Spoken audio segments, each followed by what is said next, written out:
We're going to make this super conversational. The motivation of this call is the typical objection that we may perceive that we're not being told directly to our face, or we're sitting down with a realtor and say, I heard that brokers are better, or I'm working with this person because they're the cheapest, or I've heard your fees are high, or, I just need to work with a loan officer who's got really, really, really competitive rates. So how do we answer all those questions? Billy, I'm going to make you a co-presenter. And as you see people come in, will you just let them in? And I'll focus in the meantime. Okay, so to frame up this conversation, guys, the first thing that I want you to do is write down, what do I want? Okay, in order to be totally confident as a salesperson, you've got to be bought into the business that you are building. Do you have a job? Do you have a career? Or do you have a business? Are you a loan officer that is transactional? Or are you a loan officer that is relational? I will tell you that when I first got asked that question, 6 years in my career, that year I had closed 200 transactions. And my coach said, Shayla, are you relational or transactional? And I said, totally relational. I mean, I would dive in front of traffic for my clients. I would do whatever it takes. I really care about people. I really love my clients. And he said, okay, great. Go back and look at all of your closings and tell me how many referral partners sent you 4 closed transactions in the last 12 calendar months. How many people referred you at least one closing every quarter? And what I found was, and I seriously, guys, I had closed like over 200 deals that year. In my mind, I had maybe 15 realtors that referred me strongly, that were accounts that sent me for a year. What I found out was I had 6. So I did a lot of business, but was very transactional. I'm literally starting over every single month. And I didn't have people refer me over and over again. I'm just looking for my next purchase, my next refi, my next purchase, my next refi. P.S. By the way, a lot of that volume in business was streamlined refis because I got really good at that. And I am currently working on a plan so that we are ready to absolutely crush it with streamlines. I'm really good at these. And Travis and I are working on this, Travis Smart. But it was in that moment that I realized, okay, I don't want just a job.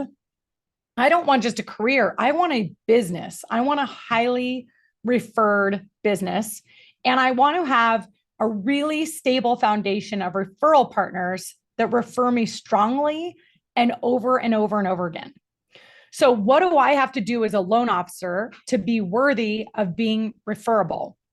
And really it came down to, I needed to be more process oriented. Up until that point, I succeeded purely off of my personality, my personal God-given talents, my effort, my hustle, my ability to get back to people quickly.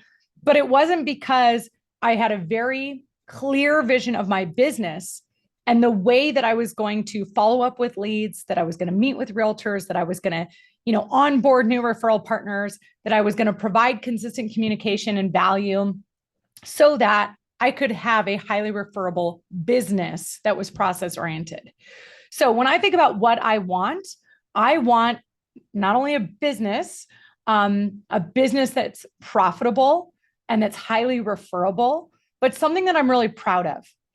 That's why we came up with 95, 95, 95. I want 95% customer satisfaction. I want people to rave about my business and refer me. I want 95% of my loans to close on time. And on time and smooth, not just like skidding over the finish line, but smooth. And so to me, that means docs are to title 3 days early. They've had great communication throughout the process. So what do I need to do that? Oh, and by the way, you need to decide how much money you want to make in your business. The reason I'm starting out a pricing conversation with you guys with what do you want? It's really important because if we don't know what we want and what we are building, and you get the first objection from somebody like, oh, that seems expensive, or they do the flinch like, oh, you're going to flinch. You're going to get knocked off course. You're not going to be that solid rooted tree with deep foundation, with a clear vision of where you're going. You're going to be knocked around by the wind and anybody's little comments about who you are and what you are. The businesses that are most successful are the ones that are clear about who is their customer and who isn't their customer. And if you try to be all things to all people and be the flavor of the day and somebody that anybody, you could be anybody anywhere, you're never going to build something spectacular because you've got to know what it is you're looking to do. So when I think about pricing specifically, I want to have a fair, competitive price that 70% of the clients are going to go with. 30% just aren't. 30% are going to treat me like a commodity. They're going to want to talk to 5 or 6 other people. They're not loyal. They don't meet me face to face. That's okay. I'm not looking for everybody. I'm looking for those 70% that really appreciate the way I do business. They appreciate my professionalism, my consultation, my negotiation skills, my brand and reputation in the market, that I'm going to fight for them and negotiate for them. I'm going to call and advocate to the listing agent for them. So get clear on what it is that you want, how much money that is. Are you doing a job, career, or a business? What are your metrics? For me, it's 95, 95, 95. How many referral partners? What kind of referral partners? Then when you meet them, you will know what it looks like. And I will tell you very clearly that I've sat down with realtors. Once I knew who I was and what I'm all about and what I'm worth, I've sat down with realtor partners who have said, well, I'm just looking for the cheapest lender. And it's been very easy for me to say, you're going to treat me like crap. You don't value me as a professional and what I can bring to the partnership. Next, you're not my person. Like, you don't even get it. You won't even take time to get it, nor will you advocate for me or push for me. But yet I'm going to answer the phone at 9:00 at night and do the chicken dance on Saturday and Sunday and everything else. Like, next relationship. I will tell you guys, out of all human beings and all real estate professionals, when I hear stuff like, oh, they're all like that, you're not going to succeed in this business. If you go, oh, realtors aren't loyal, they treat us like a commodity, they're all lazy, get out. You have to embrace the philosophy that people generally are good, that people generally want a partnership and they want to commit and they want a good partner. They don't just want the cheapest thing and they're going to treat you like a commodity, because whatever your mindset is what you're going to manifest. And the minute somebody shows you just a little bit of an objection, which usually an objection means they just don't understand. When somebody says you're expensive, you go, in your mind, you need to change that to, they just said, are you expensive? I think your fees are high. Are your fees high? I think there's better lenders out there. Are there better lenders out there? Are you really good at this? In your mind, you've got to take an objection and not take it personally and realize that most of the time it is a question. It is somebody wanting to validate that they have psychological safety, that they're making a responsible decision, that they asked the question, even if it came out sloppy or direct or fierce or whatever the case is. So a great salesperson, a professional, a business owner knows what they want, and they don't flinch at the objection. And if somebody doesn't fit the mold, next, they realize that there's so many other great people that do desire a partnership. Your beliefs about this, guys, really, really matters. You look at Becca Green. Becca Green had 31 apps month to date. You guys all heard her speak at our LO retreat. She tries to see 100 realtors a week at various little groups all over Las Vegas. She's at 31 apps month to date. You know, there was 31 individual loan officers that all had one app for the month. And yet she's one loan officer that has 31 apps herself. Yes, she's got a team of 4 or 5 loan officers. But what's the difference? She's still talking to realtors. Realtors are realtors. She's still talking to the same customers, whether they're Gen Z or millennials or baby boomers. She's still selling the same product and service. So is it that you're expensive, or is it that you haven't found that you're valuable and you've gone out with that confidence as a salesperson? The minute I stopped making excuses for myself and pointing fingers at other people is when my whole business changed. And I said, you know what? Yeah, there's some people like that. I have a realtor in my mind. He's fresh right here, who I know is a next, that he is just ruthless and rude and whatever. And as much as volume as he does, I don't want to do business with people like him, right? So number two is, what does the customer want? The customer wants that psychological safety. They want to know, am I making a good decision? Is this the fair price? Okay. So a big key thing with the customer is always giving them lots of options. It is showing your screen, opening up Sherlock, putting 4 products side by side. Even on a conventional loan, you can price out 4 different investors plus the core product. You can explain to them that every day the government, who we all sell our loans to, Fannie Mae or Freddie Mac, publishes a rate sheet, and literally the rates might go from 5.25% to 8.25% on any given day, and they get to choose the rate. And ultimately, the way they structure their financing is going to depend on the house that they find. What if they find a house that's in perfect condition, needs nothing, and they don't feel like they need to save a big nest egg to put new blinds, new shutters, re-landscape, repaint, recarpet? They might put more money into their down payment. They might put money to buy down their loan, versus a house that's in a perfect neighborhood. It's got their dream backyard, but the inside still is from the 1980s.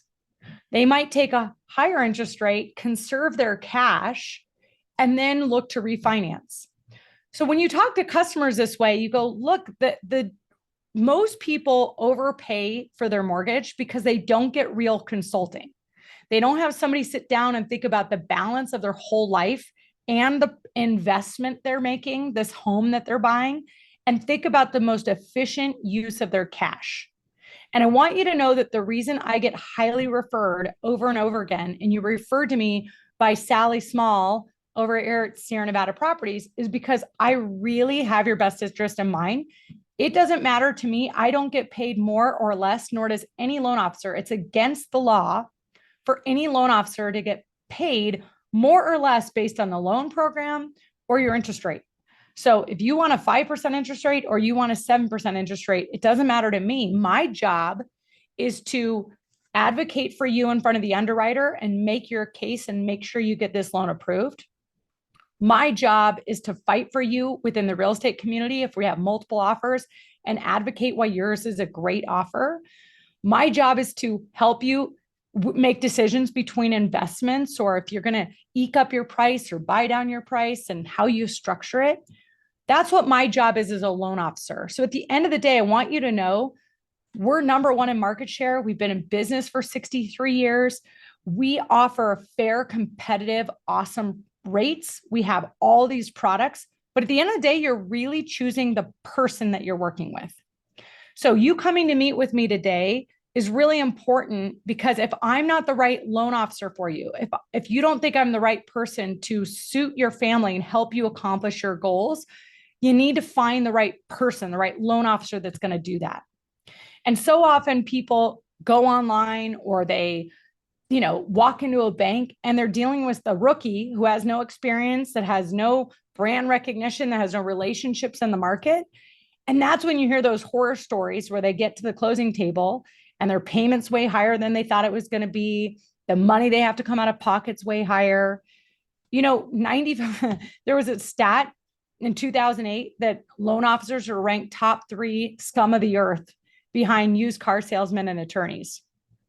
And they always laugh.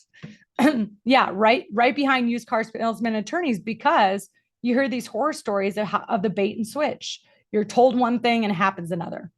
I can tell you right now, the reason I sit in this beautiful office and I'm highly referred is because I would never do that to you and your family. Not only am I going to help you get into a home and all the process to get there, but I'm going to be here long after. And my goal is to not only help you win, but become so incredibly valuable to you that you refer me to your friends and family. Okay, I'm going to pause there. I just gave you guys a lot of scripting. You probably need to listen to that over and over and over again. I know I did. I stole every one of those scripts from another $1 million earner loan officer. And I not only stole the script, but I wrote them down. I listened to them over and over again. And then I just went for it and started saying these things.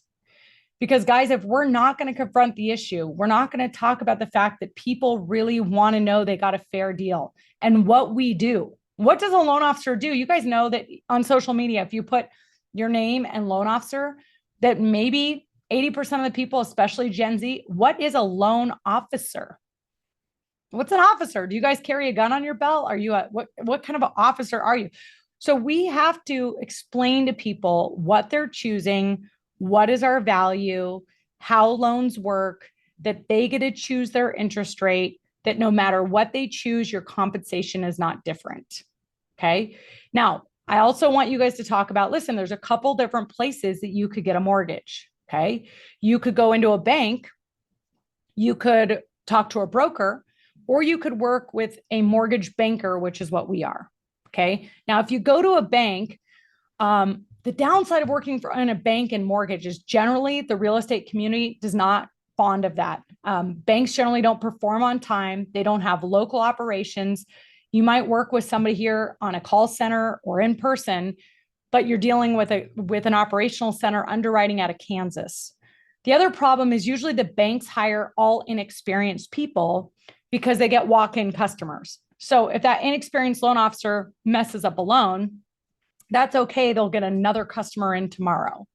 So banks generally do very small market share because of just how they're set up. Now, what a broker is a broker is somebody who doesn't work for a company. They get to reach out to several different companies and figure out who on that day maybe is paying them the most or who on that day maybe has the cheapest rate. But when they send your loan in, they don't have a relationship of being an employee of that company. Oftentimes, they don't have as much pull. They don't have the relationship. If they need to grease the wheels, if they need to ask for an exception, if they need to ask for a rush, they don't have the relationship because they're a third party dealing with a broker. So that's why I choose not to work for a broker. The reason I choose to work for Guild Mortgage is because I believe I get the best of all worlds. First of all, Guild only makes money closing loans. Nothing else. We don't make money on checking, savings, car loans, consumer loans, commercial loans. And I work for Guild. I've been here for 14 years. I've got great relationships. I know exactly how to get things done. But more importantly, we service 85% of loans we originate. So your loan will stay serviced with Guild. There's nothing more annoying. And you've heard horror stories about a loan. Your friend closes a loan and then they sell the loan to a bank and then they sell it again and sell it again. They don't know where to make their payments. They get their credit report messed up because they missed a payment. We're going to service your loan and hold it. So any questions you have going forward, you call me. Not only that, but we monitor everything so that I'm always looking out for your best interest. If the market were to move and you would be eligible to save money on a refinance, or you ever want to do debt consolidation, or you ever wanted to buy an investment property or second home, like we retain all of your stuff and I'm right here. We can handle your stuff. So the reason I align with Guild is because I've got 9 different investors on any single day that I can price loans to and see who's the most competitive. We're going to service your loans and I can throw my weight around because I have relationships here and the underwriters right down the street and I can call and handle things and we get it done, which is why we have a really trusted reputation. So what have I done? I've done a lot of storytelling, you guys. Sales is telling stories over and over and over again. Yes, I've talked about some of the nightmares that you want to avoid. Yes, I've talked about the benefits, but ultimately, what is a customer making a decision on? How they feel, their gut. How do they feel? Do they feel like, damn, this person is on it? They're confident. They've addressed some of my concerns. They've made me feel safe. We're good to go there. Okay. So now what does the realtor want? The realtor does not want to look stupid. That's their number one thing. They don't want to look stupid. So they don't want to refer you. And then the client goes, gosh, they're so expensive. Why did you give me them? They also don't want to be left in the dark. They don't want surprises. So they don't want the client to go, oh my gosh, my lender called and I have to get this or that. And the third thing is they don't want to lose their commission. Okay. They don't want to lose their commission. So number one, what do you do to help protect their commission?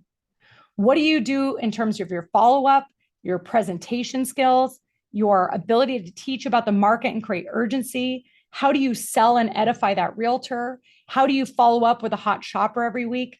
The number one thing you need to talk to realtors about is like, look, I want to talk about this big elephant in the room that people are confused about which company's expensive and who has the best rates and where should my company go. But before we can do that, I look at this differently.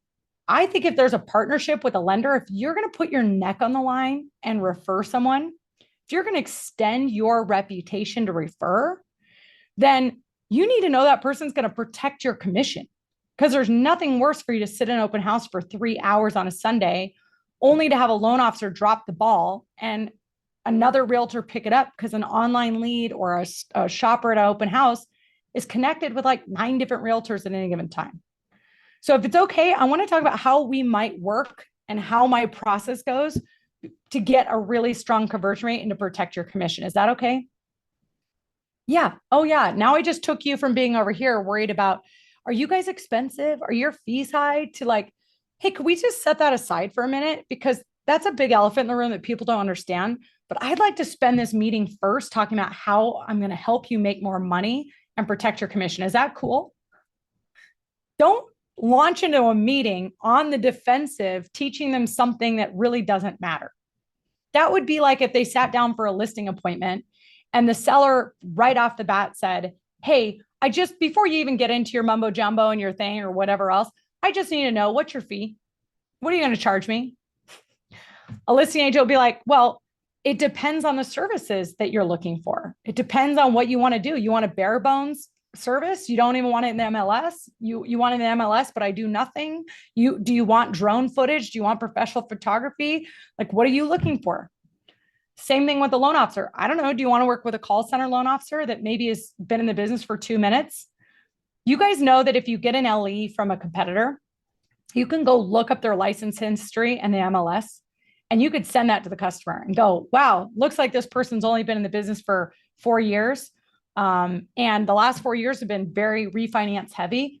I don't see that this company's done much business here in our local market. You could go look at the deeds of trust. That's what I've done. You could get CoreLogic data. I mean, what you're trying to do is produce doubt in that customer, like, or that realtor, like, you want to risk your transaction, like your whole commission with a call center person? Like, I'm right here. You can come jump on my desk. This is my business. This is my reputation. Like, I'm going to fight for you. I have every interest to get this sucker closed. I would never want to risk my reputation on a bad pre-approval for you. So again, set that aside. Talk about the things that matter. How am I going to protect your commission? Number 2, how am I going to make sure that you never look bad? Because one customer, if we do this right, should equal 5 future commissions over the next 5 years. One customer, 5 future commissions. Who wants to just sit at open houses forever and call internet leads forever? No, the goal for everyone is to build a business, not just a career, but a business that's highly referred, and your phone rings from happy past clients and their referrals. So what I do in the loan process and the way that I follow up after is going to earn us a lot of business. That's the way I look at it. I'm not just looking at this one lead and how we can do one transaction. I'm looking how I can get the maximum value through referrals for this based on our processes and how we work together. Okay. So we've talked about how do you protect their commission? How do you make sure they don't look bad? And then the third one is, now let's talk about competitive rates and fees, because let's be real. People are sensitive to their payment or being able to afford it. And you could just ask Siri what the interest rate is today, and whoever's the lowest bidder of an ad that day or charging the most points or advertising the best teaser rate is going to pop up for people. And it's confusing. Look, if you go pull up what is the mortgage interest rate on Google today, Mortgage News Daily today, Freddie Mac today, Optimal Blue today, they're all different. So it's really confusing on what it is. But do you mind if I go and explain how mortgage math really works? And there you go. First, you just said it's confusing, so people don't get it and it's misadvertising everywhere. Now you're going to explain how it works. So how would I explain how that's going to work? So generally speaking, revenue generated on a loan is tied to the interest rate. However, what you need to understand is that every loan officer and every bank and every lender and every broker is selling the same asset to the same buyer. We're all selling the same asset, and the asset is only worth what the asset is worth. So if one company can offer a 5.5 interest rate and another company offers a 5.75 interest rate, assuming all things are equal, the points and the fees and everything else, which, you know, if you've been doing this for any length of time, realtor, that there's a lot of hidden stuff that goes on. They tell people there's no points, and what they mean is origination points. But then I see right on here that there's discount points, and there's a lot of trickery, and it's really BS. And I want you to know that I am straightforward. If somebody wants to look at 7 different loan estimates, I will tell them to go look at 7 loan estimates. I will help them decipher what they mean and where a good offer is. But there's always a pro and a con. If they show me a loan estimate that's much cheaper, I'll look up that person's license history. I'll look up, is it a call center model?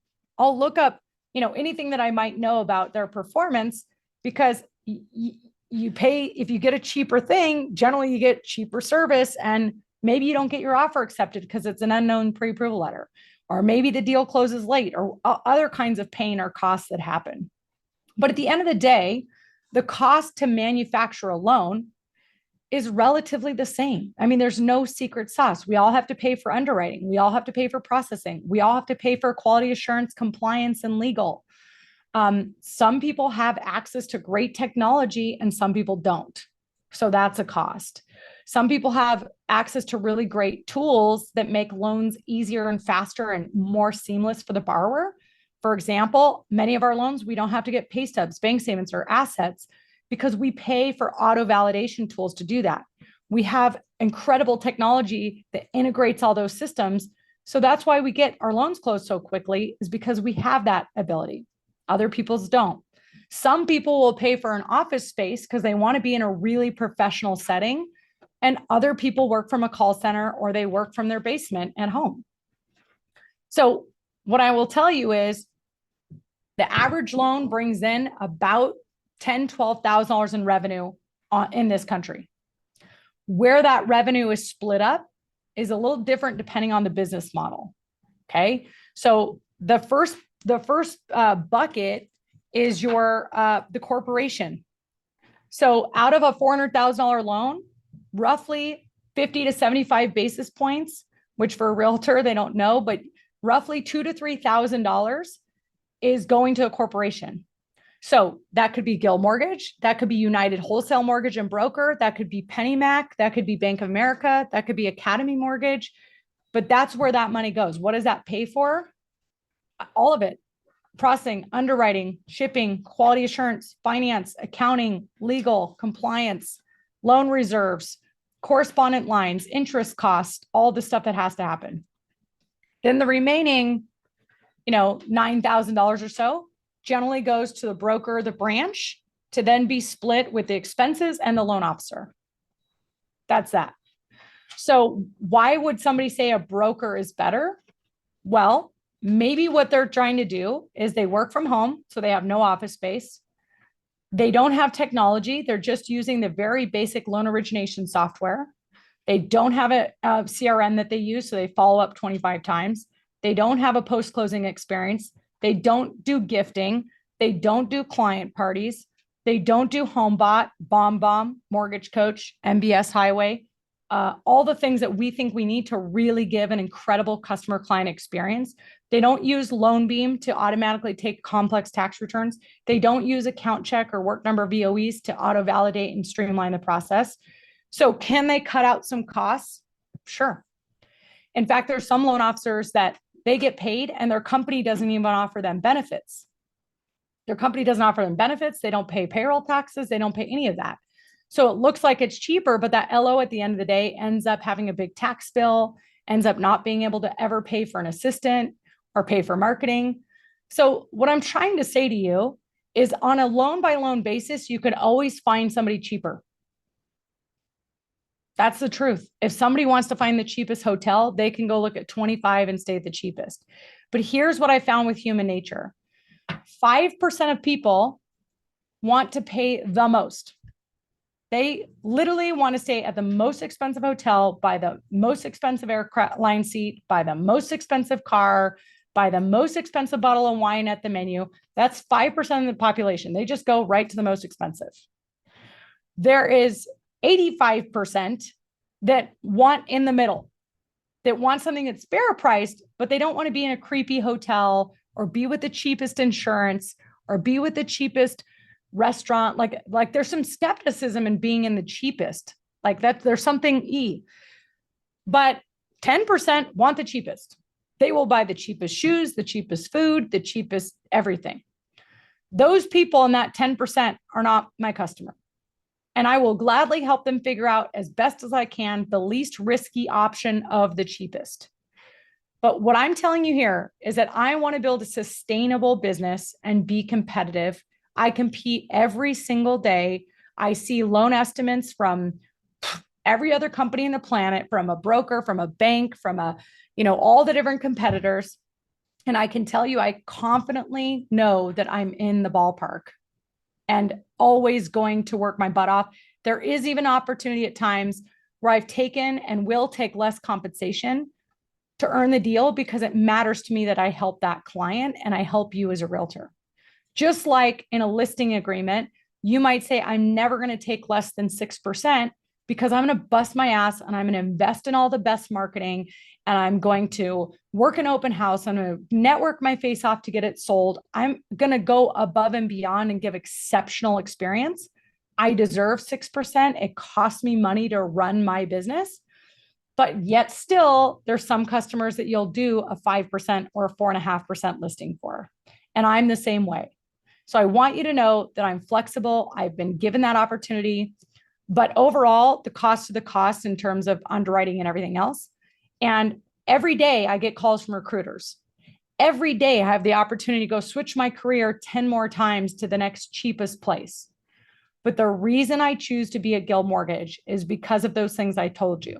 I've got killer people that have my back. When I get a tough loan, when we've got hair on the deal, when I need to sit down with an underwriter directly, when I need somebody to hold my hand or move up the closing date 7 days or do a rush, or I need a whole suite of products.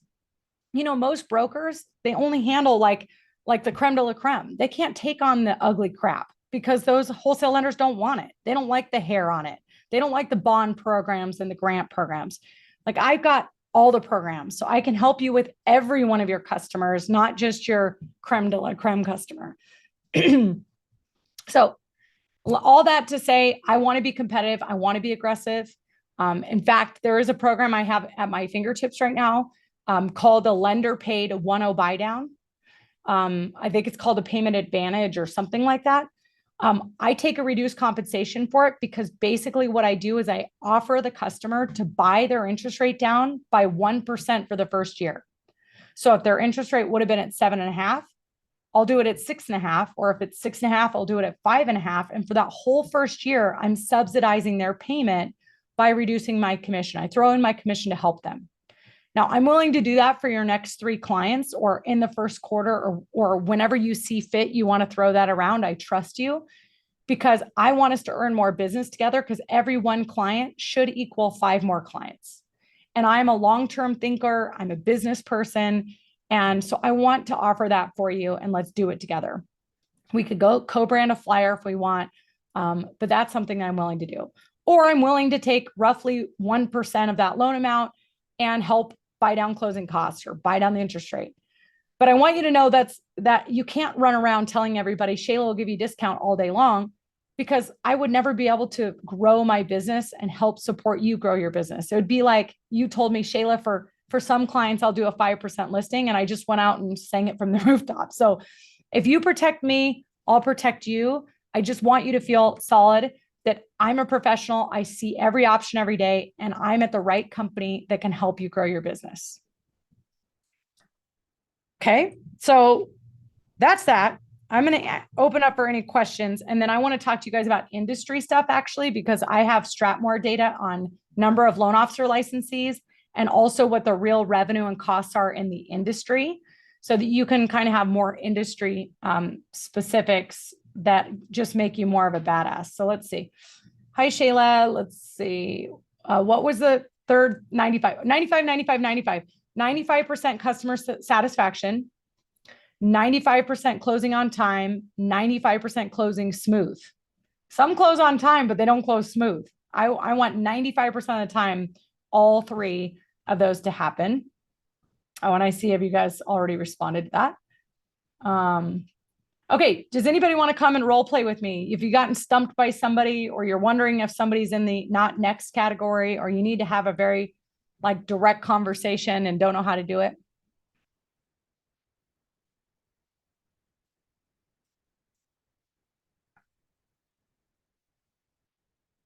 Do. Okay, now I'm going to pick on you. What did I say that you're like, I could do that? That's something that I need to do. Did you take a note and star it, write it down? I think you froze, Shayla. There you are. Yes, my video frozen the whole time. Yes. It has. Has it been frozen the whole time? No, it just froze when you asked the initial question. Oh gosh. Lori, what were you going to say? Oh, I'll role play. Oh, let's do it. Okay. Who do you want to be? I want to be, because I'm going to use your knowledge, I want to be the client that's on their third home. So they kind of already been through the transactions, and they're looking at someone that's going to give them a cheaper rate To buy their third house. Mm-hmm. Okay. So they kind of already know the ropes. Yeah. So I'll be the loan officer and you tell me what that sounds like as a customer. Okay. Hey, Lori, this is Shayla Gill Mortgage. How are you? I'm fantastic. How are you? I'm really good. I'm so excited that Kim Turner referred you to me, and sounds like you bought a couple homes in the past and you're a pro at doing this, and now you're ready to buy your next home. And Kim's absolutely loved working with you and your family. And she said, I must take great care of you. So I'm ready. Tell me what I can do to help you today. Well, thank you. Now I'm on my third home, right? Or this will be my third home. And I kind of got burnt on my first one. I learned a lot on my second one. I really want to make sure I get a good deal on this one. I've been told by a couple different people where I should go, but I was referred to you. What can you do for me? Thank you for sharing that, by the way. What did Kim say about me when she referred me? She said, you guys are you are fantastic. You are very accurate. You'll get everything done on time. Again, my concern is, I kind of got burnt in the past with rates. I just don't want to get taken advantage of. Oh, yes. So when you said you got burned before, tell me what that means. How'd you get burned?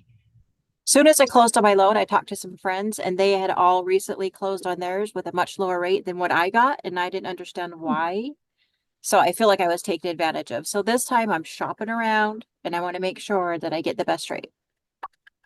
Yeah, that's really smart of you, honestly, because there are a lot of people in my industry that aren't on the up and up, that don't get highly referred, that maybe work in a call center or go from chop shop to chop shop. In 2008, loan officers were ranked top 3 scum of the earth behind used car salesmen and attorneys. So I think it's a really smart thing that you're looking to do. Lori, I don't know what your situation was 2 or 3 years ago, or last time you bought, and what your down payment was and what your credit score was. And all of those things really matter in terms of the pricing of your loan.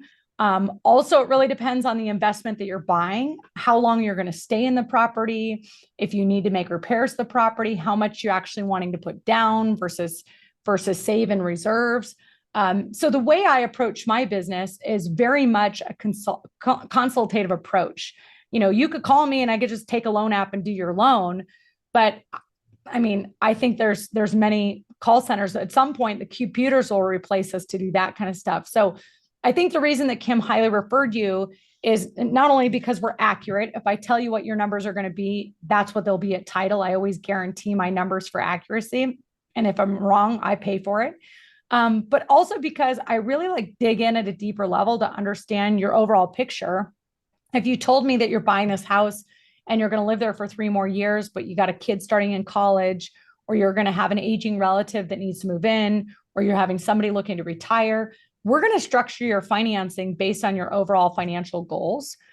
So what I like to do as a next step is get some of your basic information, and then we'll book an in-person pre-approval meeting. Looks like you guys are in town.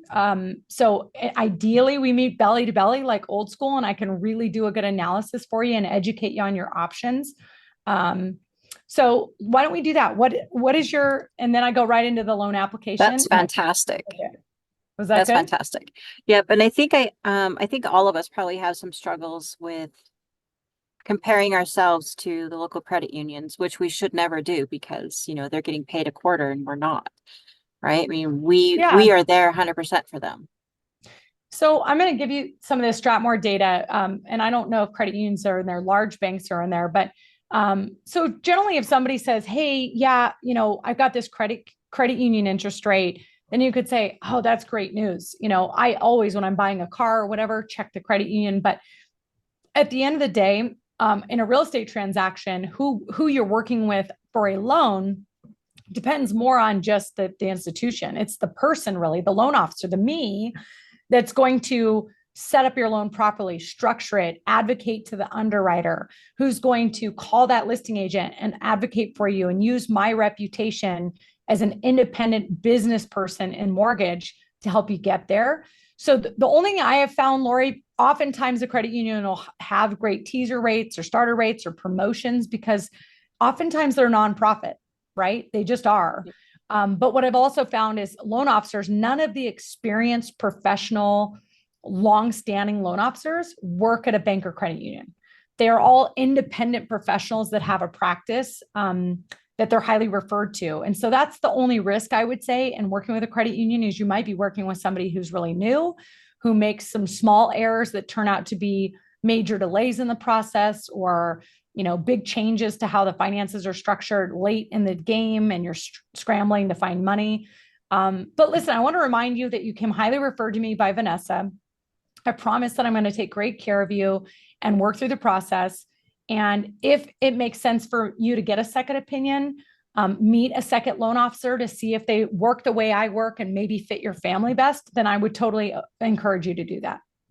That's awesome. Thank you. You're welcome. Guys, I want you to get to the point where you're excited for an objection. Like, ooh, well, this is fun. Like, yeah, bring it. I got this, right?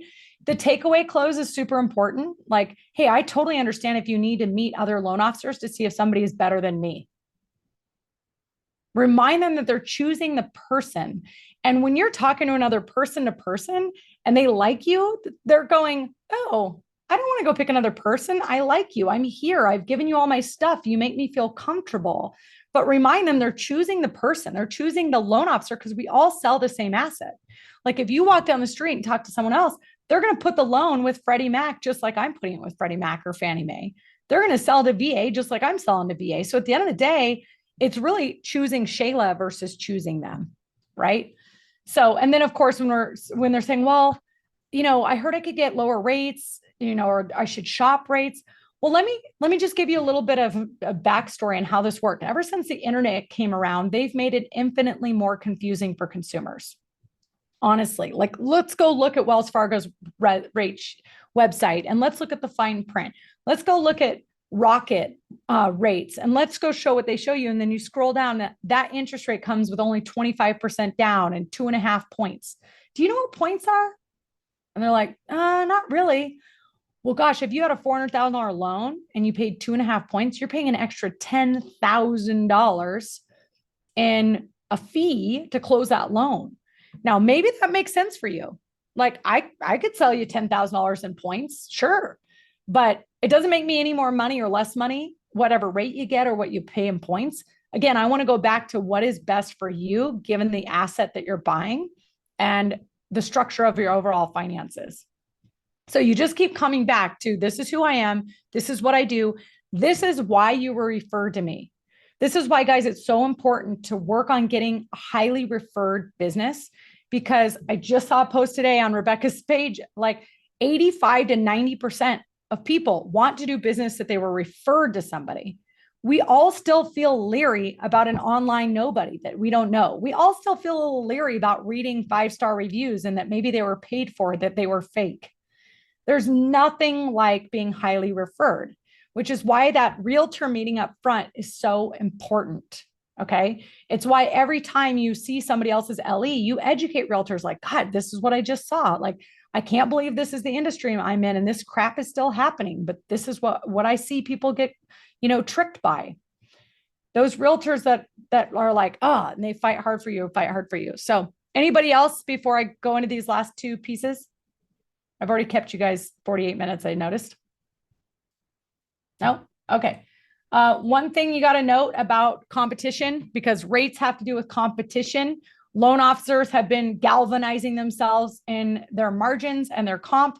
That's what's been happening is everybody's been cutting their legs off.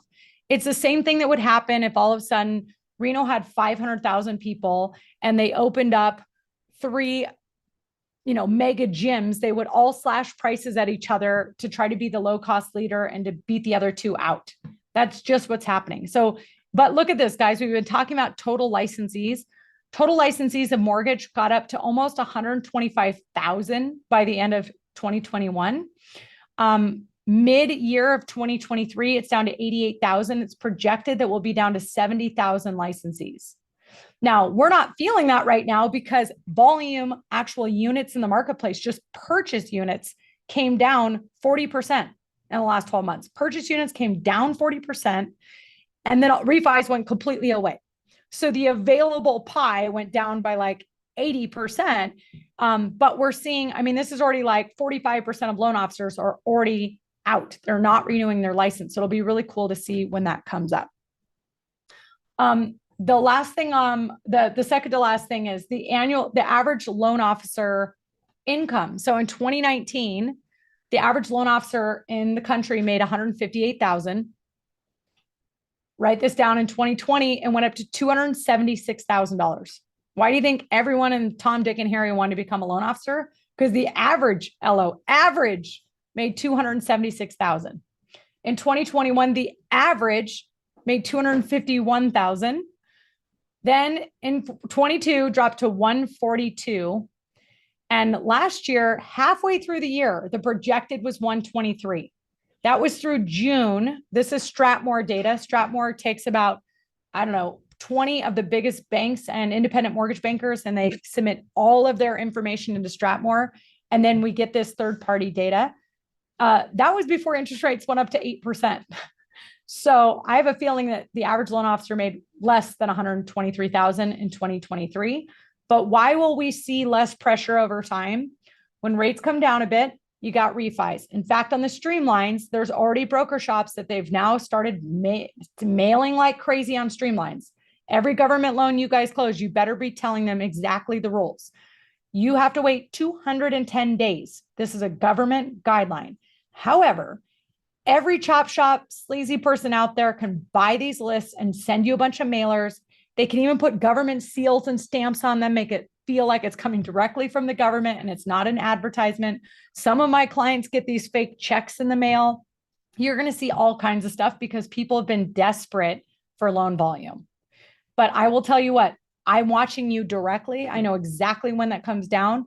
Should the rates move, you're a gild-to-gild refinance. We roll over your impounds. We do not make you recollect for taxes and insurance, which often 6 months of taxes is like $2,000, and a year of insurance is $600. You've got to refund into your refi. We just carry that forward because you would stay from gild right to gild. And oftentimes you don't have to come in with money. Maybe you just make your payment, or you get to skip a payment depending on the loan program. So talk about this early and be in front of people so you set the expectation for your client. Here's the last just stat as a whole on the industry. You guys can write this one down. In 2019, the average income per loan was $10,500. Okay. And again, this is Stratmore data. This is across a lot of companies. $10,500 was the average revenue on a loan. In 2020 and 2021, the average revenue went up to $13,500. Why did we get so much revenue to then? Because we all had so much volume. It was taking 90 days to get loans closed, and you couldn't slow it down. So every company tweaked up the margins to try to slow down the volume, but it didn't work. You kept raising margins and volume kept coming, right? In 22, the average revenue per loan was $12,200. So it went up from 2019, but the average loan amount went up like $100,000.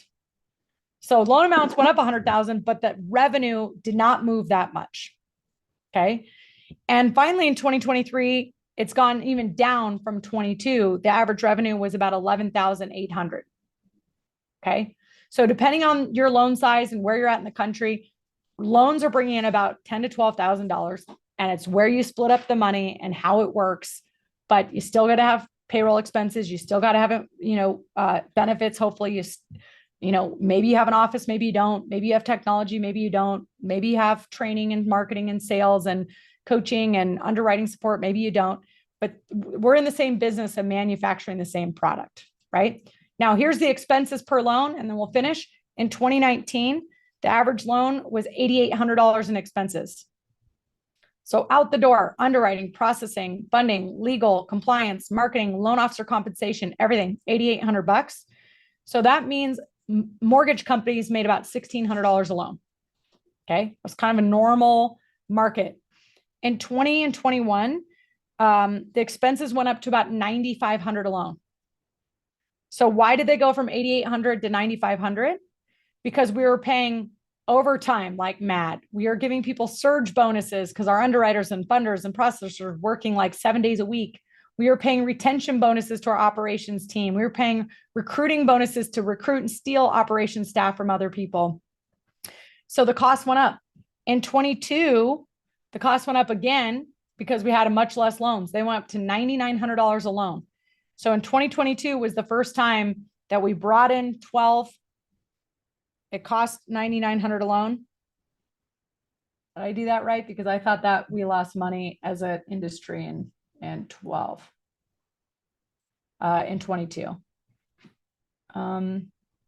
Yeah, we brought in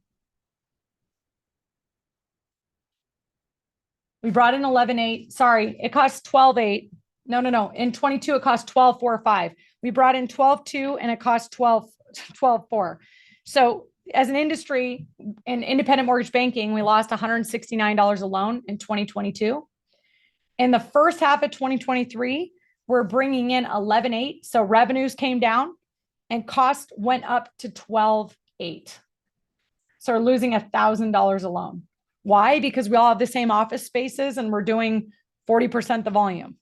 We've got the same staff that we've shrunk down a lot, but we still have staff and we're doing 40% the volume. So our industry is just a mess. I promise you there's normal human psychology around psychological safety. What is fair? What is competitive? How do I choose you? And then there's market conditions that make that 3 times as hard. The fact that you guys are here and you're making it and you're doing business and you're fighting and you're having these conversations and raising your sales skills, when some of these dynamics just get back to normal, your business will explode if you do the scripting I'm telling you, because you're taking every meeting and every conversation and you're being more intentional and direct about who you are, the way you operate, what you believe, what you're looking for. And when you are clear like that and a great communicator, there's nothing you can't do. It's these things that I learned that turned my business from 28 million to 40 million to 80 million in 2 years. 28 million to 80 million in 2 years because I started practicing these scripts and putting these processes in place and doing the daily hustle and the theme calls and the greatness tracker. But when I had those meetings, I was saying these things. So hope you guys found this helpful.